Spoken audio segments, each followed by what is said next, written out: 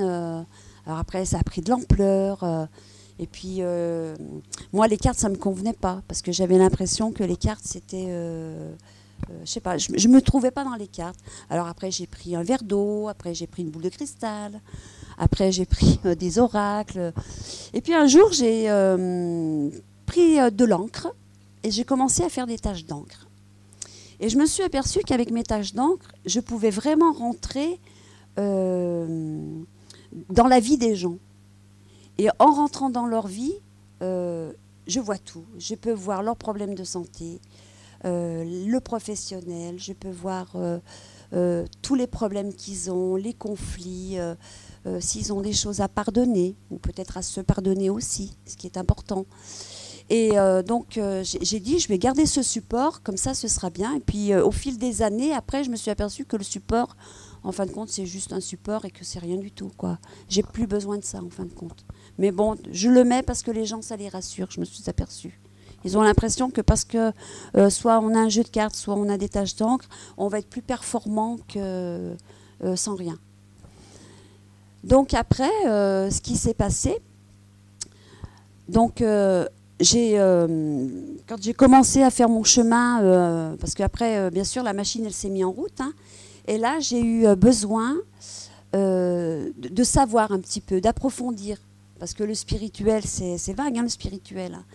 Et là, j'ai commencé, là-haut, ils m'ont donné les outils pour travailler. C'est important. Et ils m'ont dit, voilà, donc... on va te donner l'écriture. Alors là, j'étais par contre en plein doute. Parce que quand vous commencez à faire de l'écriture, vous vous posez beaucoup de questions et vous vous dites, ça c'est ton mental qui parle, c'est pas possible. Et puis, donc j'ai à peu près une douzaine de livres A4 qui sont pleins. Donc depuis 2001, je fais donc de l'écriture. J'ai reçu des enseignements de mon guide, donc de cet être de lumière qui était dans ma chambre. Il m'a donné des leçons de vie aussi, il ne faut pas croire, hein, parce qu'on a tous nos qualités, on a tous nos défauts. Il m'a fait travailler la patience, voilà. Parce qu'à un moment donné, je lui disais, mais ça va trop doucement, on ne pourrait pas aller un peu plus vite là. Alors il m'a dit non, il m'a dit la médiumnité, on la donne au goutte à goutte. Parce que si on vous la donnait d'un seul coup, vous deviendriez fou. Voilà. Donc j'ai continué. Puis alors après, je me suis dit, je ne sais pas pourquoi j'avais besoin de lire. Il fallait que je lise. Et là, il me dit, là-haut, bien sûr, toujours, il me dit, donc, il faut que tu lises, ça va vous étonner. Alors voilà, je vous ai mis quand même, pardon, je vous ai mis mon écriture, ça c'est ce que je faisais au début, voilà. Alors, comme je suis curieuse, un jour je lui ai dit, mais qui tu es? Moi je voulais savoir qui il était en fin de compte ce guide. Et il m'a répondu, un ami, un amour à jamais. Voilà. Donc du coup... donc dessous il y a un petit message, je ne sais pas ce qui est marqué. Il me dit, demande-toi si tout est facile, rien n'est simple. À l'avenir, plus de vigilance. Donc maman pas bien, et c'est vrai que ma maman à cette époque elle n'était pas bien. Donc j'ai continué à faire mon écriture et un jour il me marque ça. Je ne comprends pas pourquoi c'est tout défait. Alors, je ne sais pas où elle est. Enfin, quand il me dit de prendre l'évangile selon saint Luc et de le lire. Alors, l'évangile selon saint Luc, je l'ai lu. Et en fin de compte, ça a été comme une illumination en moi. En fin de compte, je ne peux pas vous l'expliquer. J'ai tout compris. En le lisant, j'ai tout compris. Et après, moi, j'avais besoin d'approfondir, de savoir. Donc il y a plein de livres qui sont venus se greffer au fur et à mesure. Alors par exemple Une lumière, Isabelle, une lumière dans la nuit de Anne-Marie Lyonnais, Karine après la vie du couple Gray. Il y a eu bien sûr, pour moi c'est le premier que j'ai lu, c'est Les morts nous parlent du père François Brune. J'ai lu tous les livres de Elisabeth Kübler-Ross. Enfin, pour vous dire, ma bibliothèque, elle est constituée à l'heure actuelle de 500 livres. Voilà, et je les ai tous lus. J'avais besoin de savoir, c'est une soif de connaissance en fin de compte. Donc j'ai continué. Et puis donc vous avez vu avant, il y avait Madame Michel. Et en 2001, j'ai rencontré donc Madame Michel, qui pour moi a été une révélation, parce que Madame Michel, pour moi, c'est un peu mon mentor en fin de compte. Elle m'a beaucoup appris. Et elle m'a emmenée avec elle à des conférences à Orléans. Et en fin de compte, quand elle m'a emmenée à Orléans, je pense que quand les choses doivent se faire, on nous déroule le tapis rouge devant nous. Et je pense que ce n'était pas le moment. Je n'étais pas prête pour pouvoir faire des conférences ou de la médiumnité en salle. Donc elle m'a emmenée 2 ou 3 fois avec elle. Et chaque fois qu'elle venait à Lilian, à la salle des terreaux, j'allais à la salle des terreaux. Et j'écoutais ses conférences, je me suis beaucoup alimentée d'elle en fin de compte. Et Madame Michel, pour moi, c'est... Alors d'aujourd'hui, pour moi, c'est la meilleure médium de notre XXe siècle. Pour la bonne raison que Madame Michel... Alors déjà, quand j'avais été la voir, elle m'avait fait voir cette photo qu'elle possédait. Elle m'a dit, cette photo, je ne la fais pas voir à tout le monde. Et en fin de compte, c'est une avocate qui avait perdu donc son fils. Et un jour de repas, il prenait une photo avec les 2 cousins de la famille. Et au milieu, donc c'est Daniel, il s'est mis entre les 2 cousins, en fin de compte. Vous le voyez au milieu. Voilà. Donc, elle m'a fait voir ça. Et là, elle m'a dit, pourquoi on me dit que vous avez un fils qui est mort alors qu'il est vivant? Elle me dit, il est vivant, il est à côté de vous, ce garçon. Alors, je lui dis, c'est vrai. Je lui dis, mon fils, il était mort dans mes bras. Et c'est les pompiers qui l'ont réanimé. Il est revenu à la vie. Alors, merci Seigneur de me l'avoir rendu. Et c'est elle, en fin de compte, qui m'a fait comprendre pourquoi j'ai vécu ça, en fin de compte. Comment je peux vous aider, vous, parents endeuillés, à comprendre votre chagrin, votre douleur, votre souffrance, sans avoir vécu ça. Ça a duré 5 minutes. Pour moi, c'est 5 minutes d'enfer. Voilà. Donc, je tenais à vous expliquer pourquoi j'arrive vraiment à avoir toutes ces perceptions. Votre souffrance, c'est ma souffrance. Quand vous pleurez à l'intérieur, je pleure à l'intérieur. Je ressens toutes vos émotions. Chaque parcelle, chaque atome qui sont en vous ou autour de vous, je les prends. Voilà. Mais je les prends pour vous aider. Voilà. Après, je donne, je reçois, je donne, mais sachez que je ne peux pas faire de travail pour vous. Après, on est 2. Voilà. Ce qu'on va me donner tout à l'heure, c'est pour vous. C'est un cadeau du ciel que je vous transmets. Après, c'est à vous, vous avez l'étonnant, à vous de trouver les aboutissants. Voilà. Père François Brune, je l'ai rencontré aussi, c'est une très belle personne. Donc le Père François Brune, lui, fait de la TCI, de la transcommunication instrumentale. Donc, bien sûr, c'est vrai que mon parcours, il est quand même... c'est tout par palier, en fin de compte. On ne m'a pas donné tout d'un seul coup, c'est par étapes. J'ai progressé au fur et à mesure. Et à un moment donné, je reconnais que je voulais tout arrêter parce que je savais des choses pour mes proches qui allaient arriver, qui me dérangeaient. Et mon guide me le notait en plus.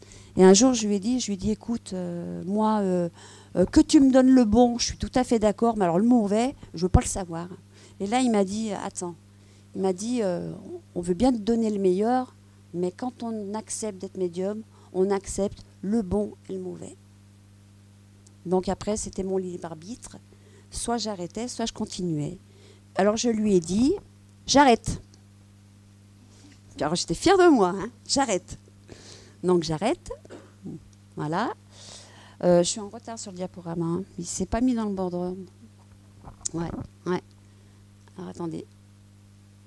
Donc ça, c'est tous les livres que je vous ai dit. Saint-Luc. Vous voyez comme je suis en retard? On va avancer. Hein. Bon, c'est pas la peine. Donc du coup, j'ai dit que j'arrêtais. Et donc j'avais beaucoup lu de livres sur la TCI.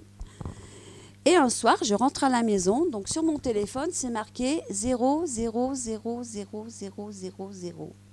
Je dis, ah non, le gars, je ne sais pas où il habite, mais... Et il y avait un message sur le répondeur, donc je prends le répondeur, je clique, j'écoute, et là, une voix métallique qui me dit, surtout, ne raccroche pas. Ah bah là, ça m'a boosté, hein, je vous le dis. Hein. Alors, du coup, je suis montée dans ma chambre et j'ai dit, ouais, non, mais là, faut arrêter, quoi. Je me suis dit, t'es en plein délire. Je suis redescendue, j'ai réécouté la bande et j'ai dit, non.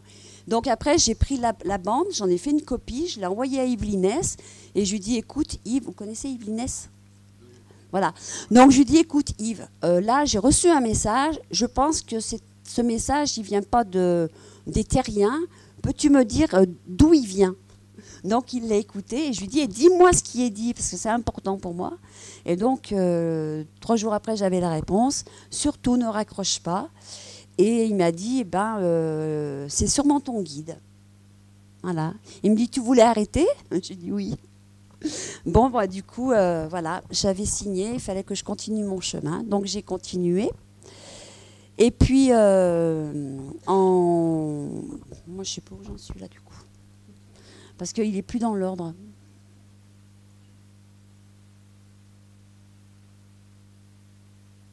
Ça, c'est ma maman. Donc, avant, on peut revenir en arrière?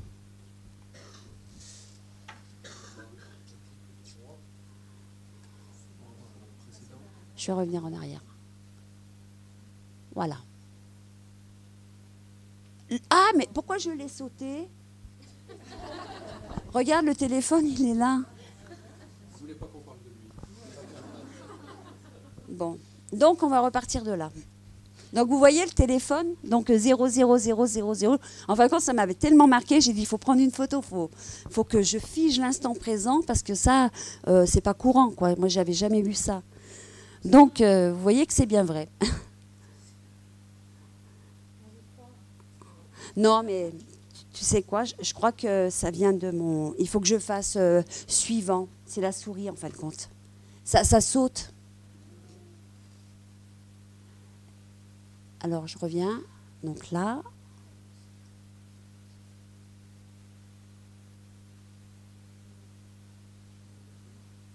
Il faut que je fasse suivant. Oh. Ah. Alors, je remonte. C'est là. Je suis en 2012 et 2004, c'est passé où? C'est le passé. Je sais que c'est passé. Ouais.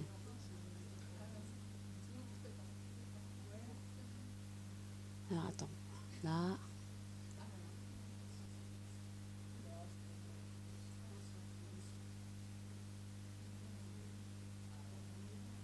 Voilà. Donc en 2004, on est en 2004, donc après avoir eu l'épisode du téléphone, ma maman est vraiment pas bien et je sais que c'est sa dernière année et qu'elle c'est sa dernière fête des mères et qu'elle verra pas Noël. Et mon guide me donne un message et il me marque ta maman est très malade. Et il me dit, le voile de la vie est en train de se déchirer. Donc, bien sûr, ça m'a fait très mal. Et je me dis, là, il faut que je monte en altitude, il faut que j'aille m'aérer, quoi. Parce que c'était trop pour moi. Et je décide, avec une amie, de partir à Notre-Dame de la Salette. tout en sachant que j'avais eu un message aussi de mon guide avec un dessin qui m'avait donc... il m'a fait la montagne de Notre-Dame de la Salette avec l'Aubiou au milieu et une chapelle qui s'appelle donc la chapelle Saint-Roch que j'ai trouvée. Hein, donc il m'avait donné plein de détails.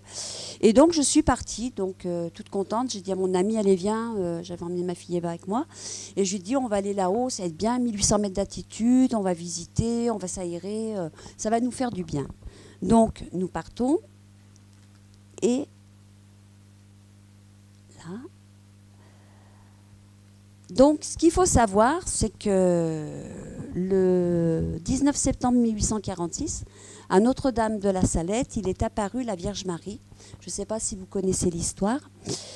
Et quand j'ai mis les pieds à Notre-Dame de la Salette, déjà, j'ai été envahie parce que j'ai la clairsentience aussi, c'est-à-dire que je peux sentir les odeurs.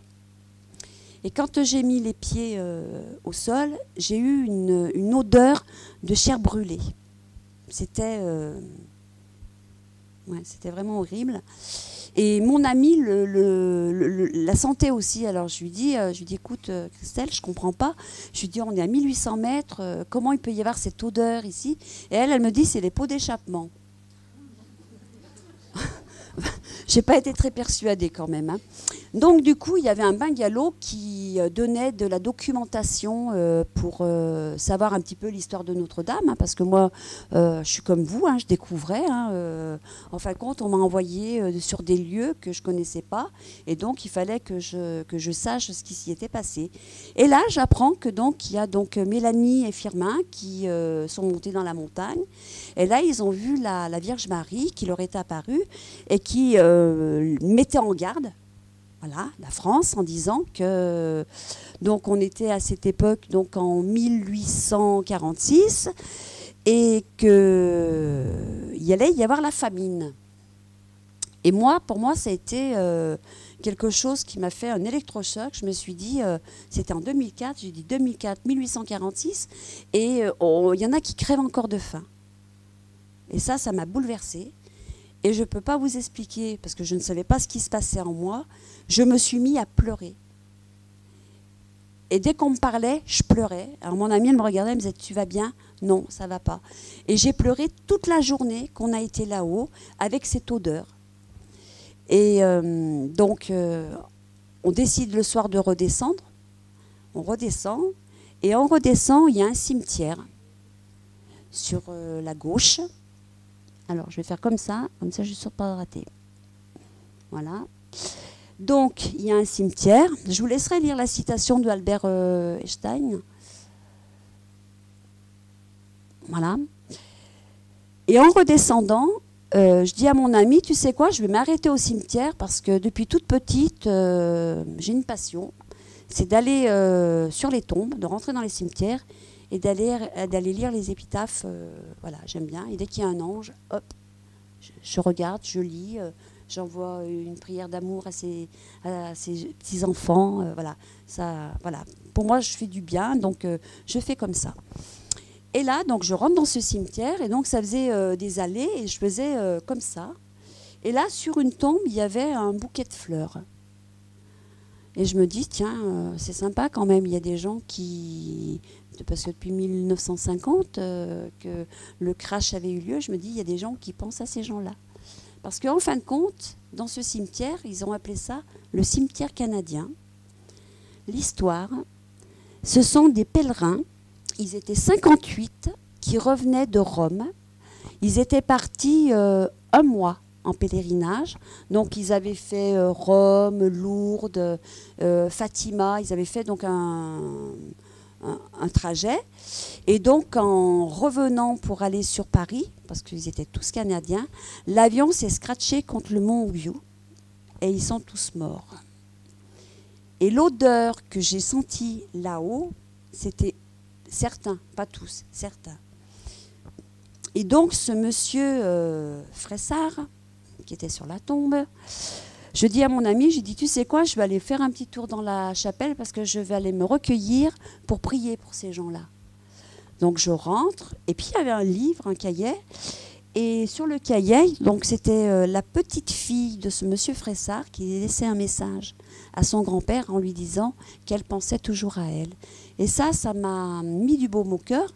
Et du coup, j'ai dit, ah, c'est bien, je lui dis, parce que la petite fille, depuis 1950, elle pense encore à son grand-père. Bah, ça, c'est formidable. Et du coup, je suis partie. Mais la mauvaise nouvelle, c'est que toutes ces entités qui étaient en souffrance là-haut, je les ai toutes ramenées chez moi. Et chez moi, c'était une chambre à gaz, puisqu'il y avait l'odeur du gaz, l'odeur du brûlé, et ça puait, mais c'était horrible dans la maison.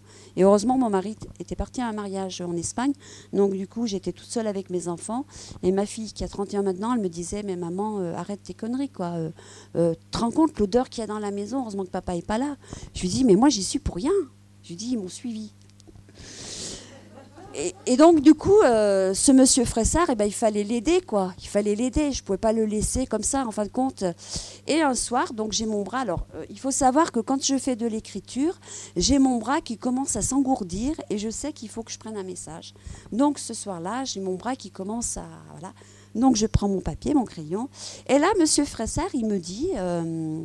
je ne sais pas où je suis où qu'est-ce qui m'est arrivé en fin de compte, il demandait de l'aide. Lui, il était complètement perdu et il voulait qu'on l'aide, en fin de compte. Donc, je l'ai fait passer de l'autre côté.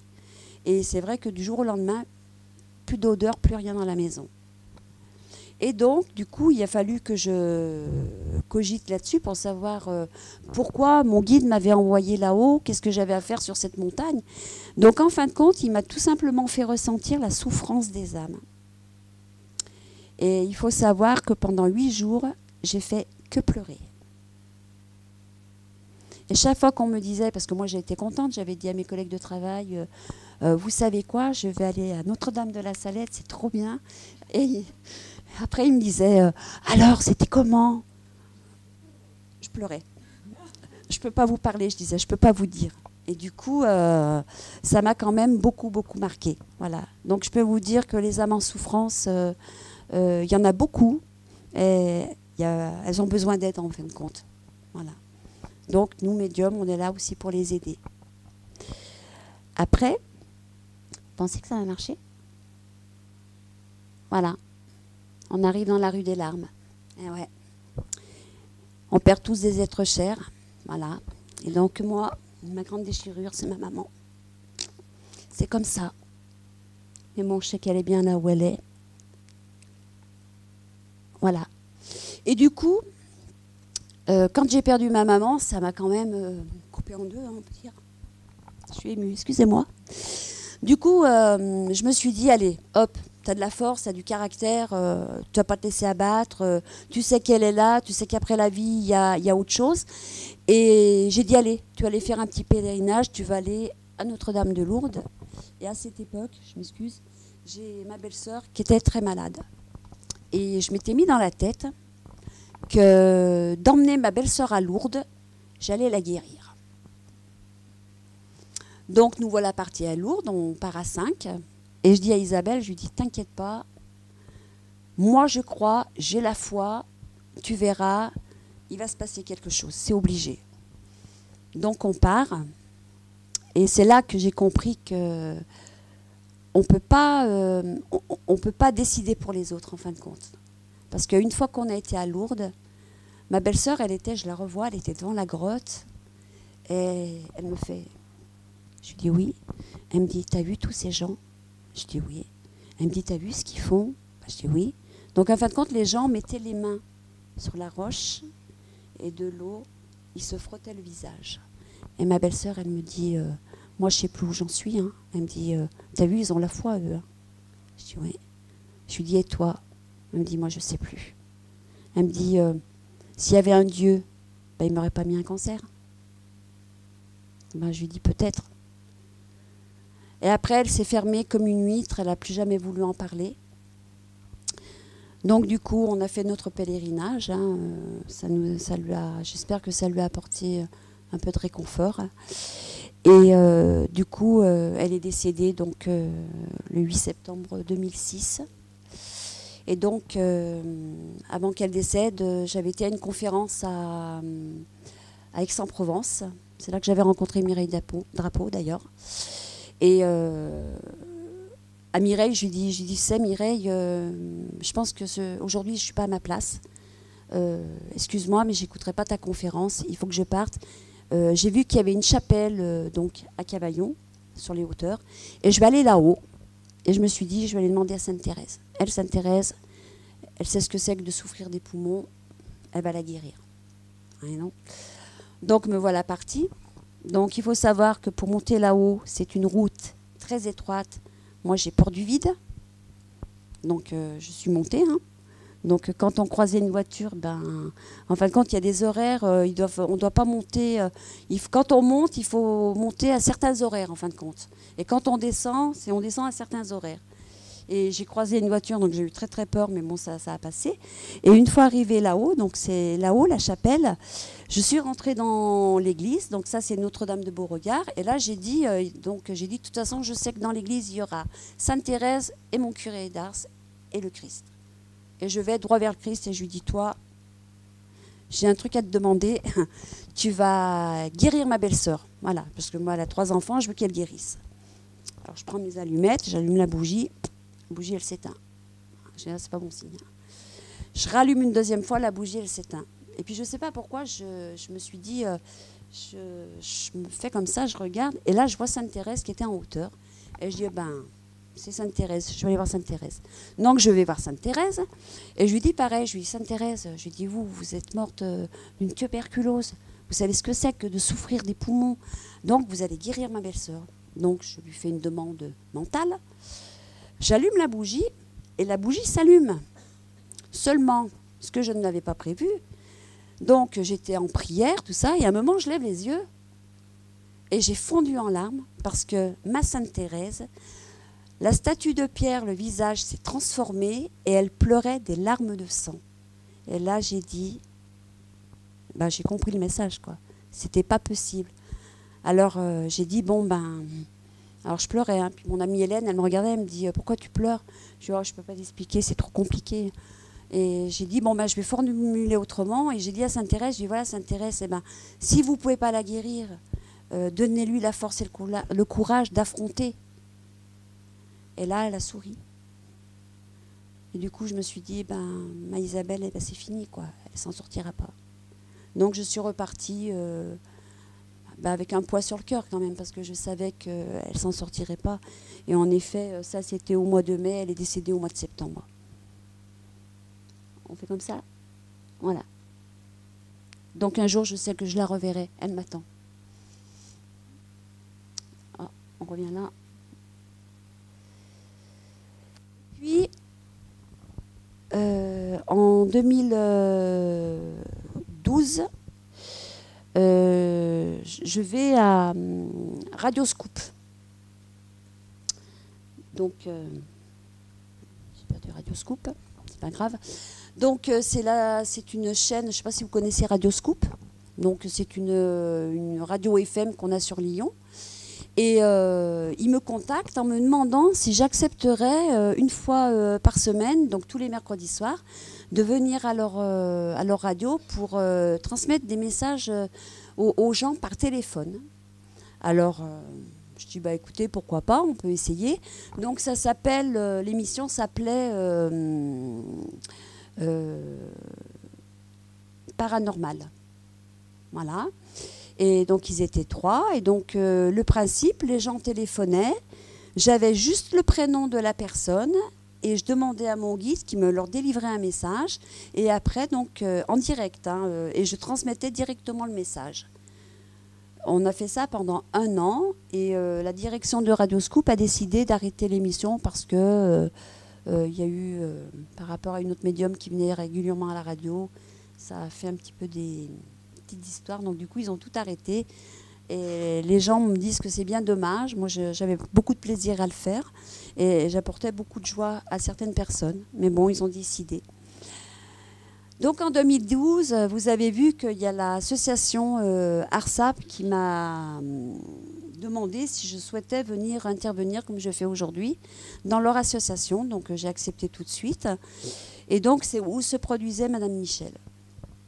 Et donc, ce jour-là, première séance, donc vous voyez, je l'ai autour du cou, hein, donc je vais vous expliquer. C'est le collier qui est ici, je l'ai là. En fin de compte, j'ai fait ma conférence avant la séance de médiumnité, et après, donc j'ai transmis les messages donc, aux personnes qui étaient dans la salle. Après avoir donc transmis les messages, j'ai des personnes qui sont, donc il y a 3 personnes qui sont approchées du bureau, qui voulaient me parler. Et donc, il y avait une bougie ici, et là, il n'y avait absolument rien. Et les dames discutaient avec moi, et puis à un moment donné, il y a une dame, elle me dit, vous avez des cartes de visite? Je dis, oh non, désolée, je n'ai pas de carte de visite. Et on recommence à discuter, et puis je ne sais pas pourquoi, j'ai regardé la table, et j'ai vu, donc, vous voyez le petit sac là-haut, qui était posé sur la table. Alors je dis à une des 3 dames, j'ai dit, c'est vous qui avez mis ce sac là, c'est à vous? Ah non, non, c'est pas à nous. Ben, je dis, ben c'est pas à moi non plus. Et il y en a une, elle me dit, si, c'est à vous, Roger. Ben, je dis, non, j'ai quand même mes affaires, je les connais. Et je dis, non, non, c'est pas à moi. Donc, pour tout vous dire, ça s'appelle un apport de l'astral. C'est là-haut. On m'a déposé ce collier, c'est du lapis lazuli. Et on me l'a posé donc, sur mon bureau. Et après la séance, donc, je l'ai découvert. Donc, je sais que quand je suis en salle, je dois mettre le collier, mais je ne le mets jamais dans la vie courante. Voilà, c'est comme ça. Et je sais aussi qu'un jour, le collier repartira et qu'il sera redonné à une autre personne. Voilà. Donc, voilà. Donc ça, c'est l'émission. Voilà. On arrive à la fin. Un ange passe, parce que moi, je suis persuadée que autour de nous, au-dessus, derrière, devant, sur les côtés, partout, on est entouré d'êtres de lumière. On n'est pas forcément à l'écoute. Voilà. On a beaucoup à apprendre d'eux. Moi, j'apprends encore énormément, hein, parce que je pense qu'un chemin spirituel, c'est très très long. Tous les jours, on apprend. C'est vrai que je reçois, je donne aussi. Je donne tout ce que je peux donner, le maximum. Mon guide m'a toujours dit qu'il faut faire ça avec amour, humilité et surtout rester dans la simplicité. Il insiste là-dessus. Il m'a toujours dit aussi qu'il fallait être très patient. Il m'a dit la patience, ça se cultive. C'est une vertu. Il m'a expliqué aussi, parce que dans les enseignements qu'il m'a transmis, il m'a dit que dans chaque épreuve qu'on subissait, c'est pour notre évolution. Et que, parce que j'ai ma cousine qui a perdu ses 2 enfants, et à Noël, elle vient de perdre son mari. Et du coup, j'ai dit quand même, tu pourrais changer un peu de famille, quoi. Pas toujours chez nous, quoi. En 2014, j'ai mis en terre 15 personnes et on a commencé l'année avec 3. Voilà. Je sais, je l'accepte, que je suis venue sur cette terre pour enterrer ce que j'aime. Ce n'est pas les premiers, ce ne sera pas les derniers. Ça, je l'ai... Quand on se réincarne, on a un chemin de vie. On l'accepte ou on ne l'accepte pas. Si on l'accepte, c'est pour évoluer. Quand on refuse d'accepter, ça devient plus compliqué. Parce que forcément, soit on sera obligé de revenir pour renouveler l'expérience, parce que moi j'appelle ça des expériences de vie, des leçons de vie, c'est comme on veut. Hein. Et je suis persuadée que quand on est dans l'acceptation, c'est là où on lâche prise. Alors c'est sûr, quand on perd un enfant, c'est pas simple, hein, parce que c'est une déchirure, c'est une partie de nous qui s'en va. Et il faut penser aussi à ces êtres qui sont de l'autre côté. Moi, depuis hier, je l'ai dit à François, je l'ai dit à Pascal, j'ai un jeune homme qui me suit depuis hier matin, il s'appelle Jérémy. Alors, je ne sais pas si dans la salle, il y a un Jérémy ou un Rémi. Je sais que son prénom se termine par I. Mais il me suit depuis hier et il me dit, il faut dire à ma maman que ma chambre, c'est un mausolée. C'est pas un mausolée parce que sa maman se réfugie dans sa chambre, elle va pleurer dans sa chambre, elle se cache. Et cette personne, elle dit qu'elle va très bien. Non, elle va pas bien. Et lui, son fils, lui demande d'arrêter. Le message est clair. Donc je le donne maintenant parce qu'il est là, il me harcèle depuis hier matin. Donc j'espère que le message est passé pour la personne à qui il doit être adressé. Voilà. De mon guide, j'ai beaucoup appris. Donc je vous disais, j'ai à peu près 12 ou 14 cahiers qui sont pleins d'enseignements, de leçons. Faut pas croire, quand il fallait me botter les fesses, il me les a bottées. Hein. Parce que on n'est pas toujours parfait, hein, on a aussi des défauts. Hein. Et il sait remettre les gens dans le droit chemin. Il m'a beaucoup expliqué par rapport à l'argent. Voilà. Il dit que l'argent est devenu que c'est un pouvoir et que les hommes n'ont rien compris, malheureusement. Et qu'on se déchire, souvent, les familles, par rapport à de l'argent, malheureusement. Il m'a dit aussi que la mort, c'est le commencement d'une nouvelle vie. Il me dit que c'est normal qu'on pleure, hein. On a le droit de pleurer, c'est humain, on est des humains. Mais il ne faut pas que ça s'éternise dans la continuité. Parce que, d'une part, ça empêche à l'être qui est parti de monter. Donc, on le tire vers le bas, en fin de compte, au lieu de le faire monter. Et puis, pour la personne qui a perdu l'être cher, je sais que c'est difficile, mais il y a tellement de lectures qui peuvent vous ouvrir l'esprit. Moi, j'ai lu Karine après la vie. Je peux vous assurer, je crois que c'est un des livres, un de mes préférés, pour une histoire vécue. Hein. Je trouve que Monsieur et Madame Gray sont d'une humilité, ils sont vraiment, c'est époustouflant, quoi, franchement. Qu'est-ce que je peux vous ajouter? Il m'a tellement dit de choses dans ses enseignements que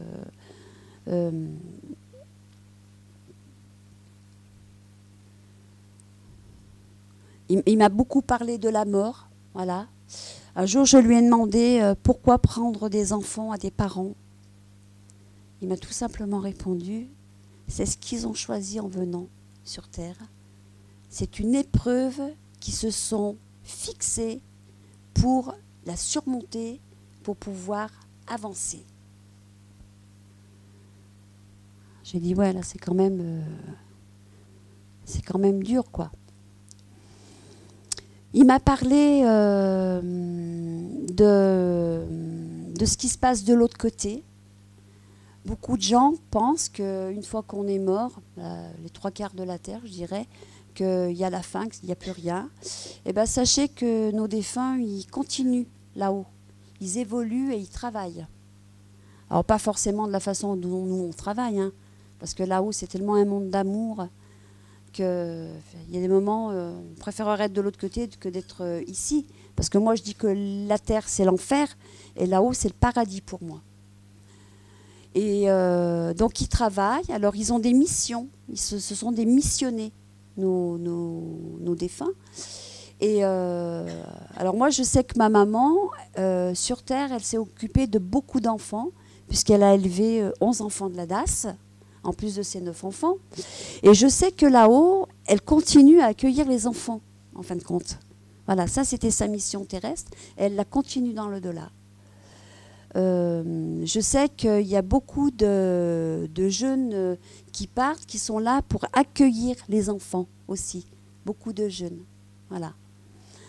Qu'est-ce que je peux vous dire d'autre?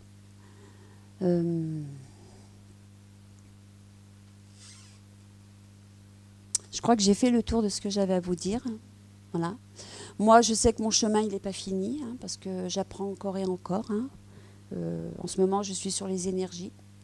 Donc, c'est une autre dimension, on va dire. De temps en temps, je me replonge dans mes cahiers parce que j'ai besoin de me rappeler les enseignements qui m'ont été donnés pour ne pas faire l'inverse de ce qu'on me demande de faire. J'essaye d'être la plus simple possible. Voilà. Surtout rester ancré sur terre et pas trop monter là-haut. C'est vrai que quand je délivre les messages pour après, j'ai un guide qui est très philosophique. Hein. Je sais pas, il doit faire de la philosophie à mon avis. Et il est très direct. Il ne fait pas dans la dentelle. Et quand il a quelque chose à dire, il le dit. Alors moi, je ne suis qu'un récepteur et je ne fais que transmettre ce qu'il me dit.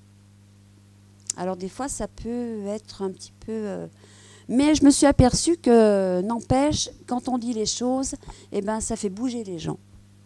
Voilà. Peut-être que des fois, vous avez besoin d'avoir un petit coup de pied pour vous dire, allez, bouge-toi. Voilà. Les messages que je vous donnerai ont sûrement une interférence par rapport à vous. Donc, il est important de bien les écouter, de bien les entendre, surtout, et de les assimiler, parce que c'est pour vous. Si on me les donne, c'est pour vous faire avancer et évoluer, et sûrement aussi pour élargir votre champ de vision. Il y a 2 saints que j'aime particulièrement, je vais quand même vous le dire, avec qui je travaille. Donc, Padre Pio. Voilà, ça c'est Madame Michel qui m'avait donné ça, il y a très longtemps. Donc Padre Pio, moi des fois je pense aux gens et comme ça je les mets dans une bulle de lumière et je travaille sur eux parce que ça me fait plaisir de le faire. Je ne prends rien du tout parce que mon guide m'a toujours dit que les soins c'était cadeau, voilà. Donc je le fais gracieusement. Et quand je travaille comme ça, je travaille avec donc j'ai 5 saints. J'ai Padre Pio, j'ai le curé d'Ars, j'ai Sainte Thérèse de Lisieux, j'ai Sainte Rita et le dernier, c'est Saint Gilles. Donc ils ont tous une spécificité, c'est-à-dire que mon Padre Pio, lui, il fait tout, de toute façon. Lui, de toute façon, il est partout. Voilà. Lui, c'est mon chéri. Après, le curé d'Ars, lui, ce sera plus... pour quand les gens ont des problèmes plus dans la tête. Voilà. Par exemple, des fois, il y a le mental qui ne suit pas tout à fait le cœur. Donc, il faut que le corps plus la tête, ça soit en harmonie. Si c'est coupé en deux, c'est pas possible. Donc, ils m'aident pour ça. Sainte Thérèse, elle va faire tout ce qui est organes, c'est-à-dire surtout les poumons. Voilà. Après, Saint-Gilles, lui, c'est tous les cancers. Mais les cancers, je mets une distance par rapport à ça. Parce que je sais que c'est pas, qu'il ne faut pas le faire, en fin de compte. Je le sais, donc j'évite de le faire. Et puis, Sainte Rita, elle, c'est pour les causes désespérées. Voilà, je pense que vous le savez. Donc, ils sont avec moi, ils sont dans ma pièce. Et puis, de temps en temps, j'ai les médecins du ciel aussi qui viennent. De temps en temps, hein, pas tout le temps. Hein, voilà. Et ils envoient de l'énergie. En fin de compte, j'envoie tout simplement de l'énergie. Hein, voilà, de l'énergie d'amour. C'est ça qui est important. Et c'est pour ça que je trouve, après ce n'est pas un jugement, hein, c'est une constatation, je trouve dommage qu'on puisse faire payer les gens pour de l'énergie qui est gratuite. Voilà, ça c'est une constatation. Après, on n'est pas obligé d'adhérer à ce que je dis. Hein. Voilà, donc je vais faire plus de temps à la médiumnité. Je pense que c'est pour ça que vous êtes venus. Et qu'il y en a beaucoup qui en ont besoin dans cette salle.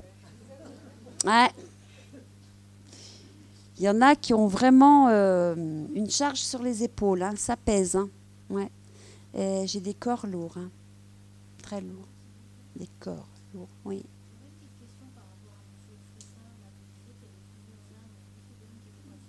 Eh bien, il y en avait 58 en tout. Alors, il y en a 58 qui sont décédés, mais sur les 58, il y en a peut-être 10 ou 15 qui n'étaient pas partis. Et en fin de compte, ils ont tous suivi, quoi. Parce qu'ils étaient coincés entre deux mondes. Parce que ça a été si brutal qu'ils ne savaient plus où ils étaient. En fin de compte, eux, ils n'ont pas compris. Parce que moi, quand j'ai reçu le message, ils me disaient je vous parle, mais vous ne m'entendez pas. Je vous vois, mais vous ne me voyez pas. Je suis perdu, je ne sais pas où je suis. Aidez-moi. Pas forcément. Pas forcément. Non. Quand il y a des chocs trop violents, comme là, c'était vraiment quelque chose de très violent, donc ils sont morts en groupe. Après, ça dépend tout de l'évolution de l'âme. Ça dépend de l'évolution. Moi aussi, hein, je me suis posé la question parce que je me suis dit, c'était quand même des pèlerins, ils revenaient d'un pèlerinage, donc ils avaient une certaine croyance, une certaine foi. Et moi aussi, ça m'a interpellée quand même. Mais je peux vous assurer qu'il était bien chez moi. Voilà. Une question ? Oui ? L'enterrement de mon papa. Donc mon papa était au funérarium. Oui, comme ça. Hein. Mon papa était au funérarium. Et quand je suis sorti de la salle du funérarium, j'avais un de mes cousins qui est à côté de moi, qui va à la messe tous les dimanches, qui est très croyant, tout ça. Et on discutait de ça. Et je dis, bah, maintenant il est bien où il est, quoi. Et il me dit, ah, si on était sûr. Il me dit, si on savait ce qu'il y a de l'autre côté. Et pourtant, toi, très croyant, enfin voilà, à la messe, croyant, mais le doute était là. Voilà, le doute est là. Et forcément, donc, sûrement, quand tu passes de l'autre côté, peut-être que tu dois être perdu aussi, toi. Hein. C'est pas parce qu'on est croyant qu'on a cette vision des choses, de l'après. Voilà, c'était juste pour ne... Moi, par contre, j'ai pas douté, hein. Moi, quand ma médiumnité s'est remise en place en 98, quand j'ai commencé l'écriture médiumnique, je peux vous assurer que j'étais persuadée que c'était mon mental, que je disais non mais c'est pas possible. Et après c'est vrai que alors ma meilleure amie, c'est elle qui était un petit peu mon mentor, hein. Je lui disais écoute Christelle, lis ce qui est marqué, dis-moi que c'est pas moi qui ai écrit ça, c'est pas possible, c'est trop bien tourné, c'est trop philosophique, c'est trop moi je peux pas écrire ça, c'est pas possible. Et elle me dit ouais en effet, elle me dit c'est d'une autre dimension quoi, voilà. Et mais j'ai douté énormément pendant très longtemps, hein. Et après je me suis aperçue qu'en fin de compte mes doutes, mes peurs aussi, m'ont beaucoup freiné. Ouais. Ça m'a, voilà, en fin de compte, je l'ai compris, hein, après, par la suite, en avançant, je me suis dit, mais en fin de compte, t'es bête ou quoi? Tu te mets des barrières à toi toute seule, en fin de compte. C'est moi qui m'empêchais d'avancer, d'évoluer. Alors qu'il n'y a pas à avoir peur, quoi. Nous, quand on se réincarne, on est deux chevaux. On a deux chevaux. Et on a un cocher. Alors le cocher, c'est l'âme. Et les deux chevaux, c'est le corps physique et le corps spirituel à côté. Et en fin de compte, c'est le cocher qui est l'âme qui dirige tout ça. Mais le problème, c'est que nous, humains, on n'est pas à l'écoute de ce que notre âme, elle nous dit. Parce que finalement, quand on dit que Dieu... alors moi, je dis que Dieu... Alors moi, jusqu'à maintenant, je reconnais, j'étais chrétienne, je croyais en Dieu, Jésus, la Vierge, Marie, les saints et tous les anges. Voilà. Maintenant, Dieu, pour moi, je dis, ça c'est moi qui le dis, c'est l'homme qui a dit que Dieu, alors ils l'ont mis avec une barbe, comme le Père Noël, hein. Et du coup, maintenant, je dis, moi, que Dieu, c'est une énergie d'amour. Voilà. C'est un immense soleil. Voilà. Et il est tellement puissant que quand on a fait trop de bêtises sur Terre et des vilaines choses, eh ben, on ne peut pas le regarder. C'est pas possible. Parce qu'il est tellement plein de bonté, d'amour, d'humilité. Il est le tout. Voilà, c'est ça. Il est le tout. Et quand on a compris ça, on ne peut que s'améliorer et changer. Voilà. Nous, on est venus sur Terre pour s'améliorer. Ça, il faut le comprendre. Et tant qu'on ne l'aura pas assimilé, des fois, j'ai des femmes qui viennent me voir et qui me disent oh là là, j'ai rencontré un gars là, c'est le même que l'autre. Ah. Ben, pose-toi des questions. Je lui dis, à votre avis, pourquoi on vous a remis celui-ci, qui est le même que le précédent? Eh ben, c'est tout simple. C'est parce que vous n'en avez pas tiré la leçon. Donc, soit elle a de ce monsieur, c'est son miroir, elle a des choses, elle, à prendre de ce monsieur pour régler ses problèmes, elle, déjà pour commencer. Ou alors, elle a un type d'homme très précis et elle ne cherche même pas à comprendre. Elle fonce, elle prend, paf, lui ce sera lui, voilà. Mais lui, c'est le même que l'autre. Et tant qu'elle n'aura pas compris, eh ben, on lui remettra le même, à un détail près. Et ça, c'est sans arrêt, voilà. On renouvelle. Et le jour où on a compris, eh ben, voilà, on se dit, elle est belle la vie. Voilà tout ce que je peux vous dire.